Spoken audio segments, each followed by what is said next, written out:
Dahil nga magta-travel tayo, so maganda na meron tayong mga baong-baong salita na pwede natin gamitin dun sa bansang pupuntahan natin.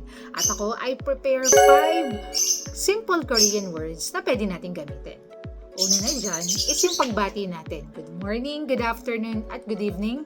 Annyeonghaseyo. Pangalawa, pag gusto nating magpasalamat, kamsahamnida.